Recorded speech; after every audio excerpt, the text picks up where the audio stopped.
Hello there, and you're very welcome to the Arkham Avengers podcast. You join me, the host, along with Eamon, Hector, and Captain Fantastical Mick. Join us for some chat about football, crack, bold opinions, and a touch of chaos. From drama to questionable decisions, there's something here for everyone. So sit back, stay tuned, and enjoy the show.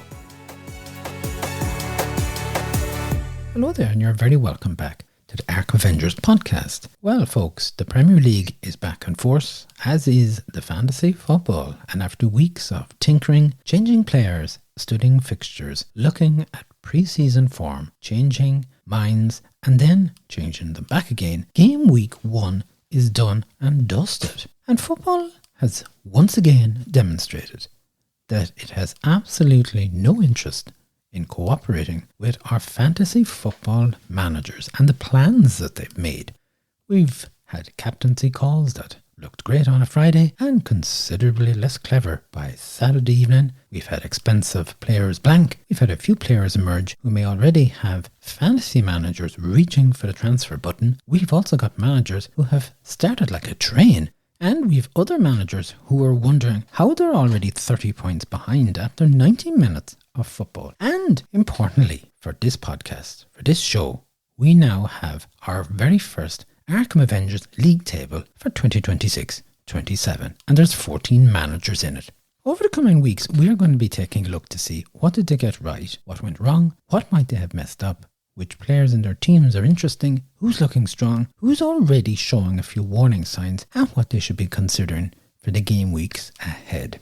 Towards the end of this show, we're going to have a look at the full league table. But before any of the football business commences, there's another matter that needs to be dealt with. Because after weeks of wondering where he was, why he wasn't answering messages, was he ever going to come back? Listeners, I'm pleased to announce Hector is back. Hector, welcome back. Thank you very much. It's very nice to be back, host. It's good to be with you guys back in Ireland. Back with the Arkham Avengers football. I should say I've been very busy since I've been away, and now we'll come back here. I have some new job to do. Yeah, you've mentioned, and hello to all our listeners there. Yeah, you mentioned about this job about 17 times before the show has even started, and I'm curious and looking forward to hearing a bit more about this here. I only mention about it, Eamon, because sometimes I get the feeling sometimes some of you guys doubt that I could be employed. Hi to everybody that's there, and Hector, welcome back. But I don't think anybody's doubted your employability. I think the question arises about your commitment to working conventional hours. Well, I have to tell you, Mick, those questions, they're now being answered. I have a job, I have responsibilities, I have structure in my life there. What is the job exactly? Eamon, that is not important at this time. Work is work. That is what it is. Yeah, well, you keep telling us that there, but I mean, we're none the wiser what it is you're actually doing there. Okay, well look, we leave Hector's mysterious employment alone for the moment there, because of course, that wasn't the only potential job available. There was another opportunity in Brazil. Isn't that right, Hector? Maybe we need to put this out on the table. I had hoped perhaps maybe we could avoid this and move on a little bit. No. Absolutely not. From what I've heard, while you were in Brazil, your mother, and hello to your mother, hope she's well and listening to us, apparently decided that you needed some assistance on the employment front. Networking. That is it. That she was networking on my behalf.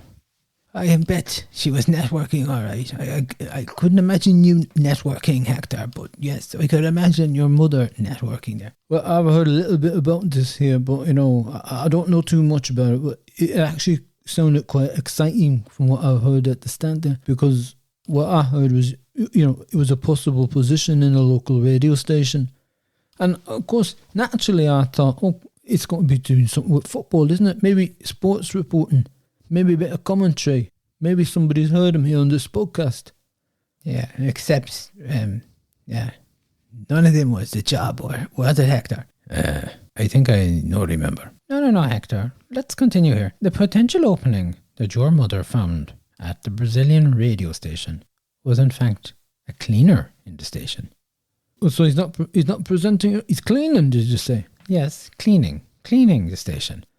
I tell you, there is absolutely nothing wrong with honest, good employment. That's what my mother said there. No, there isn't. But you made it sound like you were replacing the breakfast show presenter. You didn't say nothing about cleaning it. What I said was there was a position available at the radio station. That is factually correct. What you think then after that, Eamon? I am not responsible for that there. Technically correct, you mean? Because there's a considerable difference between broadcasting from Studio 2 and cleaning Studio 2. Look, as my mother say, every career entry has a point to get into it. That's what she say. She say, you're inside the building, you meet people, you're demonstrating that you are reliable, you're a good worker. She said, you start conversations. Then the people start to notice you. Then one day, someone turns up and they say, Hector, we have a problem. Our football correspondent hasn't turned up. Suddenly, she say, you have opportunity. She say, you're better on radio in Brazil than on podcast in Ireland. Yeah, or they say, Hector, someone spilled coffee beside the photocopier. I think that's more likely now. Eamon, I sometimes think you have limited understanding of what the career progression is. That's a big word for you now, Hector. Slow down a bit there. Sadly, the great Brazilian broadcasting career hasn't taken off. But Hector, you were back with us and we assumed that we could get maybe to the bottom of the communication problem. Because Hector, while you were away in Brazil, you pretty much all but just vanished. And our listeners might recall that when the World Cup was taking place, we were sending WhatsApps, messages, we were sending questions out there, requests for reports from Brazil on how the football was being taken over there and how what people thought about Brazil, football discussions. We had absolutely nothing coming back. And you know, the strange thing is, we know that the messages were getting through to you. You can't deny it, Hector. There's no denying it. We know they got through to you. You are right, Mick. You'll probably be right. But so, of course, if you saw them there, you did see them, didn't you? I did. Were you able to read them is the next thing. Yes, of course, Eamon, I could read them. But you didn't answer, Hector, now. That's the next thing there. I had, you want to say, technical difficulties. First of all, can I say, I ran out of phone credit. Then my phone is starting having these little problems connecting properly to the Wi-Fi. Sometimes I see I could get the messages when the connection worked briefly. I type the message. I want to say message to you guys. I press the send and nothing was happening. The little clock would sit beside the message for hours there. And Hector, how long did this go on for?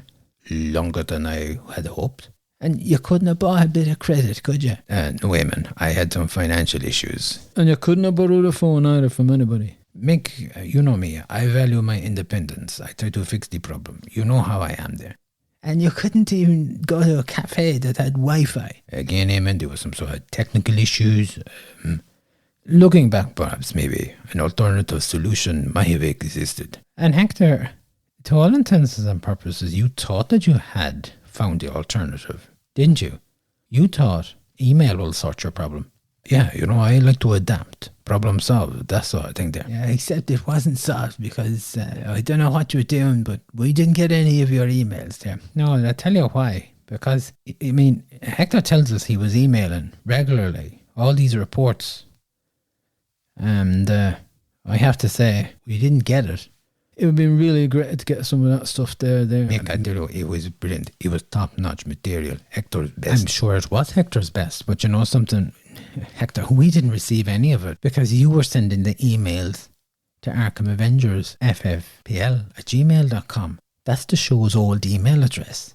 And for some reason you forgot we're now at Arkham Avengers podcast@gmail.com. Yes, host. Thank you for pointing that out. Yeah, I had forgotten about the email address. I was thinking of the old one. I didn't take no ahead the new one. I know you had mentioned it before I went to it. I want to know, how many emails did you send, Hector? I probably sent about 27. 27 emails? Oh my gosh. That's 27 unanswered emails. And Hector, at no point did you think, maybe I'm sending these to the wrong place? Hey man, I thought for some reason the host, he'd be busy, you know, for several weeks. I know this is a demanding show and I thought you were too busy to get back to me there. And what was in the emails, can I ask, you know, the kind of content that we could have introduced to the show weeks back? I would have had reports about the football, my thoughts on the Premier League, fantasy football recommendations, Brazilian football, some photographs. Oh, photographs, footballing photographs. No, Eamon. I will have photographs of places in Brazil, beaches, food, barbecues. So correct me if I'm wrong here. While we thought you'd vanished, you were actually sitting in Brazil, not able to send a WhatsApp, but you're sending emails of a barbecue to an address nobody was reading. That would appear to be the case, yes. Mick, were you not supposed to be checking this own email address? Me? That's the first I've heard of it. I didn't think I had to check that at all there. You're all sorted now, aren't you, Hector? Yeah, I'm all good. Now back in Ireland, phone credit back in place, Wi-Fi working, correct email address noted, employed, by the way. Yeah, let's give that 2 weeks, okay. Okay, well, let's talk about football because game week 1 has already given us plenty to think about. And I don't want us simply looking at who scored the most fantasy football points. Mick, what can we genuinely learn from one game week? I don't think we can learn as much as people think. The biggest mistake after game week 1 is confusing the outcome with the information. Like somebody scores 10 points and suddenly everybody wants them. Somebody scores 2 points and everybody wants to get rid of them. I'm much more interested in how they've played. And I think one game week is a little bit unfair to some players to say, right, you're going to have to go. That is why I always say, I think watching the football matters. A player can get 2 points and he can be extremely dangerous and active. Maybe he has 6 shots, 2 good chances, constantly involved there. Another player, he get 10 points from 1 shot, 1 assist that comes off someone's, leg, backside, whatever it is. The 10 points have already happened. And then you're trying to decide what happens next there. Yeah, well, look, that's something every manager has to consider because you've built the team for more than one match. That's what you should have been doing here. At least I hope that's the case there. And if game week 1 makes you want to sell 5 players or get rid of 3 players, then I'm questioning what your preparation was all about, because you're now in the realm of changing what you thought was going to be your team for a couple of game weeks. I don't think managers should be jumping straight away. And perhaps the biggest structural question, of course, which everybody was thinking before the season started, was about Haaland at 15.5 million. Now, some of the managers in the Arkham Avengers League went with him, others spread out their money, and that creates 2 very different fantasy football teams, doesn't it? It does, yeah. Look, the argument isn't really Haaland versus another forward. It's Haaland plus the cheaper player you need somewhere else versus perhaps an 8 or 9 million striker and a premium midfielder. That's what you're talking about here. So we've got managers who own Haaland and they're going to have to reassess the structure of the team. And then you've got the other managers who don't have him and they're probably wondering, what's he going to do? The non-Haaland managers actually survived game week 1, so that's all we can say on that point. He blanked. But that doesn't particularly mean he's become a bad FPL asset, because just because he blanks doesn't mean he's going to have a bad game week in 2, game week 3, so forth. So look, the nightmare scenario for non-owners, while it wasn't a huge hiccup in game week 1, there was room for it to come into play in the next couple of games. Yeah, that's right. There's still going to be the battle. Haaland or not to have Haaland. That is the question there. But nobody should be ripping their team apart just because they want to get him or they're frightened that they're losing out here. Look, if you decided before game week 1 that the money was better spread across your squad, then one blank is a blank, and it's certainly not a reason to abandon your strategy. And if he has a good game week, and he probably will have a good game week, then you have to reassess at that stage where he fits in. Does he fit in there? Okay, well, so look, we'll keep an eye on the Haaland ownership with the managers, particularly when it comes to the captaincy side of things there. Of course, the other premium route that some of the managers took was, of course, Bruno Fernandes as the captain and Mememo alongside him there. And some people had Shaw at the back. Now, Holloway certainly looked very attractive. I think all of the pundits expected Man United to do the business. However, they lost 2-0. And that's a painful thing to have to take, because you're not getting hit once or twice, once by the donkeys first of all, twice by Moment, but you're getting hit 3 times there by these guys. And now look, Man United are not finished. They had a bad day at the office. I expected they're going to come back with a bounce, and the game week 2, there's going to be a different form on them there. I think Michael Carrick will probably they will have been disappointed with themselves. Michael Carrick is disappointed with them. Also, the fans are disappointed, and there's nothing worse than getting off to a bad start. I'd separate things here if I were manager. Bruno and Memeo, they're the attackers.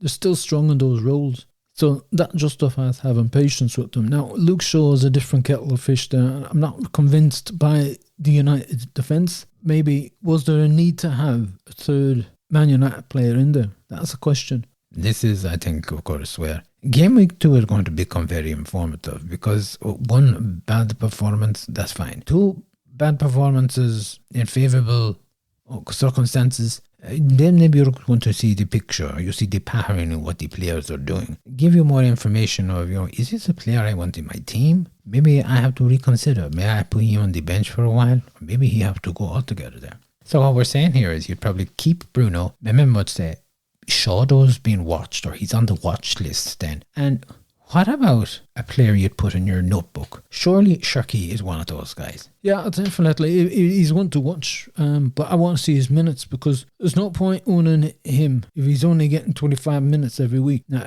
if he established himself as a starter, then we're talking there. What about Joe Pedro? Yeah, he's very encouraging. I'd have him in my team if I were a manager. Chelsea look attacking. They look very promising, and there's an edge to them there. They looked very good. I was impressed by them there. I'll agree. Very encouraging. I've been keeping him the team as well there. Okay, so the Pedro and the Palmer could be a good playoff against each other there. And also, I suppose, we're probably going to watch some of the cheap defenders and see how they're doing as well. There could be a couple of 4 million defenders out there who are getting the points. Yeah, that's something to think about. Attacking defenders especially. If there's somebody spending half the match in the opposition half and still qualifying for defensive points, that's where the value starts to emerge there. Okay, so we're taking a look at our managers now. And as I said, we've 14 managers and all. So what do we actually think of where they are after game week 1? I'll take Arkham Avengers first. The manager, defending champion. And I suppose the things I liked were, the Arsenal investment with Gabriel, Calafiori, Zolas. João Pedro was there as a good selection. And then they opted for the non-Haaland structure and survived. But the United concentration hurt, and they were one of those managers who had Bruno, Memeo and Shaw. I don't think it's the squad that's the problem. I think there's two areas I'd monitor. He also has Calvert-Lewin up front, and he's got Shaw in defence. But I'd only move if a clearly better option emerges. I wouldn't sell any players just because you want to feel that you're doing something there. The captaincy was a big miss for me. I think the spoofer got off lightly thanks to Haaland. And I'm going to be very interested to see what he does next. Could we see a possible wildcard being played here? Do you think so? Do you think he would opt for a wildcard so soon? This is the spoofer. He's capable of anything. Brian, who's the manager of Ballydung FC, is one of our new managers. Well, look, any new rookie, what I want to see is how they respond to success or failure. The temptation here is after a good score to think that every player that you've picked is brilliant and do nothing. It works the other way, temptation after a bad score, you change everything. Neither of them are true. He could leave his team as it, I don't know. It'd be interesting to see what he does here, but fair play to him.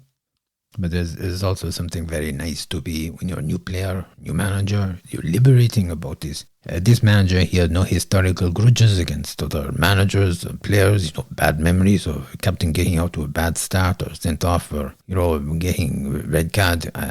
He is assessing what he sees, and he will be looking at other managers around him to see how they're responding there. And I suppose without revealing the table yet, we'll just say that his experience of the Arkham Avengers FPL hasn't been unpleasant. It's been a nice experience. That's one way to put it, Jed. That's one way. Barbara is 11 and of course is managed by Mirza. This isn't one of the experienced managers who perhaps doesn't get enough attention sometimes. Yeah, that's right. Well, look, this manager's demonstrated they can put together a good season, and managers like that, they can be dangerous. When everybody else is concentrating on obvious names, this guy sneaks in, and I think he's one that we could be underestimating there. We've got Jerry's team managed by, Jerry. He finished third last year. Very active. His strength for me is his engagement. I mean, he is one of the busier managers. He certainly doesn't sit in his laurels there. That's right. No, an engagement doesn't always constantly mean transferring. It means gathering the information, watching games, knowing injuries, seeing role changes, knowing when doing nothing is a correct move. And last year, I think Jerry was very close. He's right behind Lafayette Lions. There's no reason why he shouldn't be thinking about a title challenge this year. I think that, if I can say this, Jerry leads the league at some point this season. Then we have To Win Just Once, and they're managed by another returning manager, Robbie, and he's played fantasy football for several years. Another manager with plenty of experience, active, and historically capable of a top 3, top 5 finish. Yeah, and I think it means we have to judge him as an experienced manager. There's no rookie allowance here. He knows how the game works.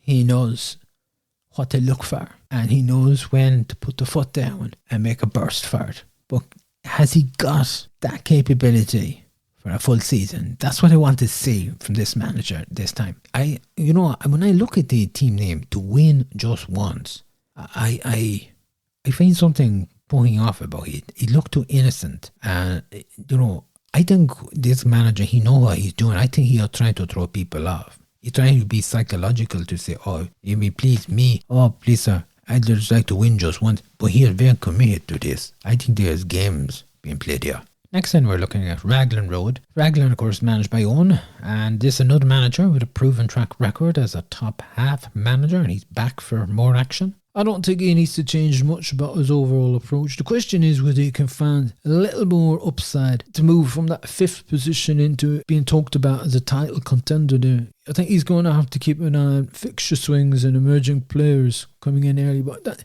don't make any reckless transfers about this. It's calculated aggression. That's what I say. I think this manager, he has shown great potential, and I expect that he's going to be in there. I think the thing he do for this manager, he have to be patient. He have to have boldness of attack when the opportunity is there. That's why I say to this manager, when you see opportunity, go for it. Of course, Blindham's quarterback in, they're managed by Grania, and we could say this is probably one of our potential season climbers here. Again, experienced, maybe a little bit disappointing last year. I think after last year, this manager will know where the pitfalls are, and I would expect there will be a concentrated effort from this manager this season. I think they will have been hurting, not a bit too unlike Lafayette Lions the year before. They'll be hurting that they didn't push the way they could have. One of the real important things to this manager is have a think about where they're going. A game plan. That's what they need. A game plan. Fixtures and game plans. And they just might be one of those dark horses. So Tanaka the Net is also returning. They're managed by Sean. And I think we actually have to say congratulations to Sean because he got married earlier in the year. So congratulations there. And he's a manager that gave us a bit of a run, or gave other managers a bit of the run for their money. He actually was quite impressive. Even went getting ready for a wedding, so he was a busy manager. Yeah, he was a busy manager, wasn't he? He finished in 4th place, if I'm not correct. And that's not accidental now. That's not accidental. He doesn't need an enormous amount of improvement to be a title challenger. You're talking about marginal gains there. It could be down to captaincy or catching one player that other managers don't have a little bit earlier, or a well-timed chip, and avoid taking unnecessary hits. But yeah, as you said, he was busy on a lot of fronts. I would say if he performs like he did last year, then I'd be describing him as quietly dangerous. We might not be talking about him every week, and then suddenly you look at the table and he's right in there in the mix. I think he is potentially another dark horse. He has shown the potential that he can do this. Other years we have seen him showing some potential and then fading away, and I'd be interested to see, will he build on last year, or was that a fluke? Silverstroke is back also, and they're managed by Teresa, and when you look at last season, there was very little that separated them and a Raglan Road. Yeah, well, that tells me she's already operating at a top 5 level there, So again, no need to reinvent anything. I'll be concentrating on execution rather than strategy, and just keeping an eye on transfers. Yeah, don't use chips because someone else is using them there. Because, if someone bench boosts in Gameweek for us, it doesn't mean that you have to as well. You have a reason for using the chips. That's what that's what I would say here on this. But yeah, another manager who has previously landed with a bang, faltered a little bit, tends to be like, a spirit level. They're going up and down a little bit. I'd like to see a little bit of consistency with this guy, this manager this year. And What a Beauty 99 returns, managed by Connor. And this manager has always been less about ability and it's more about their engagement. I've got 2 words to say about this: expected forgetfulness. What? Yeah, I'm telling you, we expect this guy to forget stuff. Well, I'm not quite sure about that, Eamon, but it does identify an issue. Like, if he remains engaged, he can outperform. However, he starts missing deadlines or leaves players who are injured. Look, a brilliant opening game week 1 suddenly deteriorates into nothing there sort of. So game week 2 advice is very simple. Check the team, check the injuries, check the deadline, make an active decision, and that active decision might be to do absolutely nothing there. So another new manager is Emma Kate with the team pitch perfect. We could say another genuine rookie here, first fantasy football season. And if I was going to say something, this could be, and I'd put it out to the rest of the lads here, could we be looking at, we're going to have rookie of the year. Could this be rookie of the year? Yeah, well, it could be rookie of the year. Yeah, it's interesting. This is first time managers come in and sometimes they expect to see a lot of action happening and maybe things don't go the way they want. It's about the learning curve. Don't make it short, steep. Just make it long and curved. So it goes over at least the 5-6 game weeks, gets you into a little bit of a rhythm then. I always say that new managers have an advantage over experienced managers in one aspect. They've no baggage. They don't come with saying, well, I was in such and such a position last year. I've got to get better than that. And, if the league table starts off badly and they end up lower than where they finished the previous season, it can get into their head. So look, patience for new managers is what I would say. There's 37 game weeks to learn your art. Don't leave it too late though. You've got, I'd say, probably 6 to 7 game weeks to get into the game, pick up your tips, and then need to knuckle down then. That's what I say there. And of course, another new manager here was Damien and Owen, and their team is the Dubs of Hazard. So we've 2 managers here controlling one team. That could be an advantage because you've got input coming from 2 people. There's 2 sets of information. That could be really, really game changer here. The problem here with this is the decision making system, because you can't have one manager wanting, say, Haaland, the other looking for the donkey Bruno. Maybe one wants to roll with a chip and the other one says, no, let's make a couple of transfers. Ultimately, somebody has to make the call here. So there could be trouble with this. We'll see how this pans out. Somebody could get the huff. They could end up dropping out altogether if it's a big fallout. I mean, we've seen it many times with artists, especially, that there's a fallout and then they're not talking to each other. Their potential challenge over the next couple of game weeks is not to overact collectively. Just identify a weak position, agree on it, and then decide how to fix it. Yeah, it'll be something like that now, I think. Yeah, something like that. Of course, we have Lafayette Lions managed by Bobby, one of the strongest historical managers in this league, probably an underperformer, some people would say. Well, that's where some, experience matters. Strong manager doesn't suddenly forget how to play, the fantasy football just because they've had a bad season or they've had a bad couple of game weeks, And I think this manager's strength has always been consistency over the season. They've always been thereabouts. And we'll not look at what happened a couple of seasons ago when they imploded. I'm interested and I'm fascinated to see, does this manager build on last season? Another one has to build on last season. We've a couple of these managers, they were there or thereabouts. He was a title contender. Will he be a title contender this season now? This is the big question. You have to be consistent. You have to be in the mix. You have to be up there with the big boys. And finally, to Ryan's team, on this United. New name, new season. It's Ryan Watch. What do you mean name it's Ryan Watch?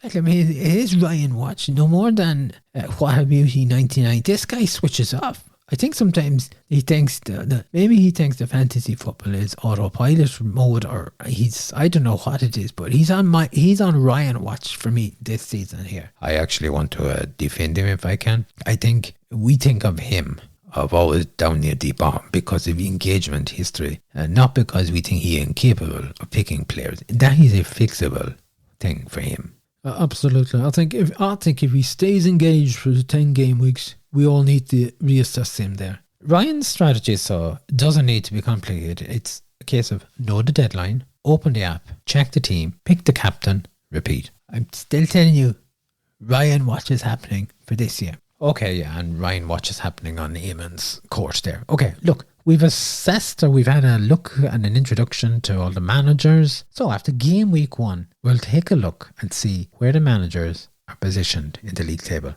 Can I just say one thing? Any managers they'll say, look, it's only game week 1. The difference between 3rd place, 4th place, 5th place, it could disappear with a single goal next game week. So listen, don't worry about where you are at the moment. That's what I say. But there is someone on the top, so there is, and there is someone on the bottom of the table, Mick. And whoever is on top will spend the entire week telling the person in the bottom, the league position, it don't matter. That is the trick. Okay, here we go. So, top of the Arkham Avengers Fantasy Football League table at the moment. First season playing FPL. First game week, it's Ballydung FC, and they were on 60 points. I think this was a brilliant start. Look, and I think they don't need to change anything. They don't need changing. He's a rookie. He's sitting at the top of the table after game week 1. It's a great introduction story. I mean, he must be singing, the Sound of Music or something like that. He must be dancing on air. As I was going to say earlier on, this manager, he arrived with absolutely, no baggage, no respect for established hierarchy. He's not worried about the champion, runner-up. He don't care. He above them all at the moment there. I think maybe he should think about retiring immediately. And, he's finished with the perfect FPL career at that point. Amen. Seriously. 2 points behind is Barberay's 11. They're on 58 points there. Yeah, and this supports what I was saying earlier. Maybe we've underestimated this manager because it's another excellent start from an experienced manager. I think it's the best start they've had in a fantasy football season for a long time there. Yeah, this manager quietly operates sometimes outside the spotlight, and suddenly, they're there. He's in 2nd place. Great start for them there. They had to be very impressed. The next thing is build on this, keep it going. It's all about the build with you, Eamon, isn't it? Yeah, well, look, they're going to have to build there. Okay, in 3rd place, it's Jerry's team. They're on 57 points. And let's remind that this manager finished in 3rd place last season, and this season they're still in 3rd. And only 3 points off the lead. This is exactly where he wants to be at the start of this season. And I'd say again, Jerry leads the league at some point in this season. In 4th place, we have To Win Just Once. They're on 49 points. Oh, they're only just 11 points behind the leader and only 8 behind Jerry's team. It's a solid opening game week, so it is. And I tell you, backs up what I was saying. Further evidence that To Win Just Once, that's propaganda. This manager is not who he wants to be, I tell you. He a trick up sleeve. A bit like you at times, if you ask me there. Raglan Road are in 5th place with 47 points. This is exactly the territory we expect to see this manager in. A good start. Let's see what he's going to do next. Then Blightham Squad are in 6th place. It's joint 6th actually, and they're 46 points. This manager is several places ahead of managers that we'd expect to see near the top, so they'll be pleased with this. It's a good start for them there. And the other manager, of course, in 6th place is Tanaka the Net. They also have 46 points. Well, that's the other established player, isn't it? Sitting there nicely, chasing the back. Exactly what we mean by quiet and dangerous there. In 8th place is Silver Stroke with 44 points. And this is where the table is deceptive. This manager is in 8th place, but only 5 points behind 4th place. This is nothing here. And then in 9th place, we have the defending champion, Arkham Avengers, with 43 points. That's 17 points behind Ballydung FC. Eamon, you have something to say about this? Look, the rookie is 17 points ahead of the spoofer. I'm just putting it out there on record, baby. Do we think that Arkham Avengers manager might be panicking though at this stage, or feeling the discomfort of being in 9th place? I don't think so. Look, he's only 6 points behind To Win Just Once, and they're in 4th place, so it's more a relevant number. This middle of the table is incredibly compressed. When you look at it, like a couple of points, and managers are going to be moving up and down here. In 10th place, then we have the Dubs of Hazard. They're on 38 points. It is a reasonable start for a rookie manager, I think. Now we are going to find out how the 2-manager system works for them. I think it's one transfer meeting, no emergency committee. As I said, let's hope they don't fall out there. In 11th place, then, is What a Beauty 99, and they're on 34 points. I think we have to forget about the 34 points. I think for this manager, it's going to be all about future engagement in the game weeks going ahead. I'm telling you, it's back to expected forgetfulness state of mind for this manager. In 12th place is Pitch Perfect, and they have 32 points after game 1. If I was this manager, I'd see no reason to be panicking. They're new, they're learning. Give yourself time, that's what I would say. A Rookie of the Year prediction, does that remain? Yes or no? Yeah, look, okay. we need a rookie of the year. So yeah, let's go for this manager. Some people might say, oh, why wouldn't you go for Ballydung FC? Well, they're sitting top of the table, so they're not that rookie-ish now at the moment. They're showing initiative. The other two lads, you know, the Dubs of Hazard, they're not going to have rookies of the year. So this manager is managing on their own. So yeah, let's stay with this. The rookie of the year.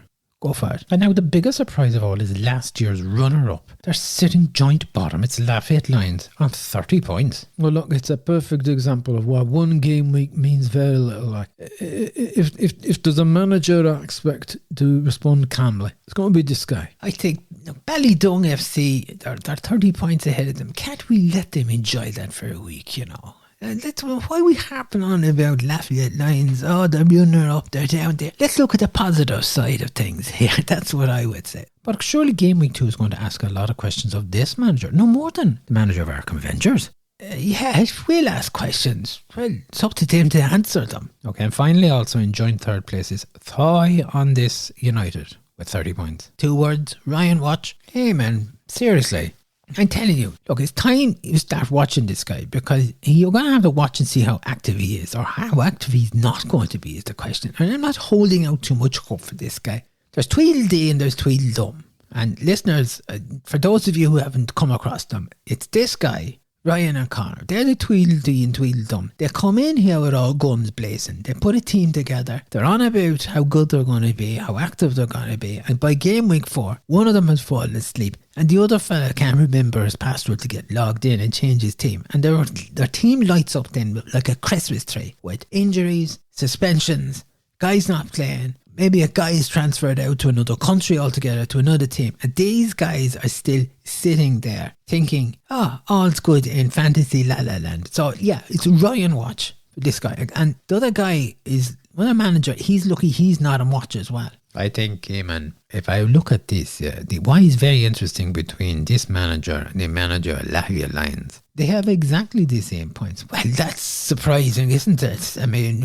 give me something else here, Hector. Well, hold on, Eamon. But we assess the situation differently. Lafayette Lions, that manager has a history of staying engaged and also making recovery points. Whereas the manager here, the Ryan, the question is whether the engagement continues. The engagement continues. Give me a break, will you? Can I just say, look, that's why the points, it never tells the full story. If he stays active, 30 points, that's just simply a bad week, so it is.